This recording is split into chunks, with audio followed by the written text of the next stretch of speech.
Welcome to 1 TV news Telugu. రాజస్థాన్లో ఉదయపూర్లోని party తర్వాత ఇంటికి లిఫ్ట్ ఇస్తానని చెప్పి ఒక ప్రైవేట్ ఐటీ కంపెనీ మేనేజర్పై కదులుతున్న కారులో సామూహిక అత్యాచారం జరిగినట్లు పోలీసులు బుధవారం తెలిపారు. పోలీసులు తెలిపిన వివరాల ప్రకారం డిసెంబర్ 20న ఒక ప్రైవేట్ హోటల్లో జరిగిన పార్టీ తర్వాత ఈ సంఘటన జరిగింది. బాధితురాలు రాత్రి 9 గంటల ప్రాంతంలో వేదిక వద్దకు చేరుకుంది.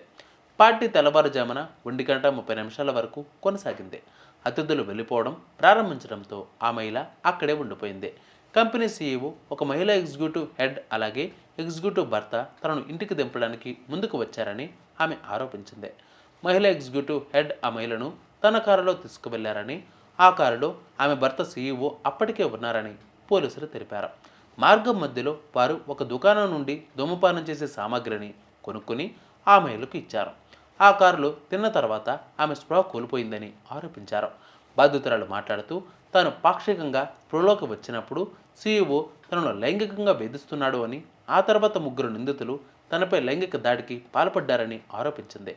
ఉదయం 5 గంటల ప్రాంతంలో ఆమెను ఇంట్లో దింపారు.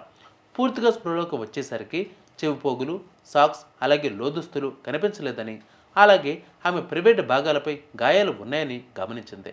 మరుసటి రోజు ఉదయం ఆమె పోలీసులకు ఫిర్యాదు చేసింది.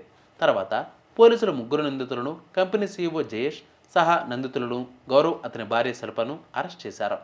వైద్య నివేదిక గాయాల గుర్తులను నిర్ధారించిందని, ఇది సామూహిక అత్యాచారానికి ప్రాథమిక ఆధారాలను సూచిస్తుందని ఎస్పీ గోయల్ తెలిపారు. ఇందులో నిందితులను కోర్టు ముందు హాజరుపరిచామని, తదుపరి చట్టపరమైన చర్యలు తీసుకుంటున్నామని పోలీసులు తెలిపారు.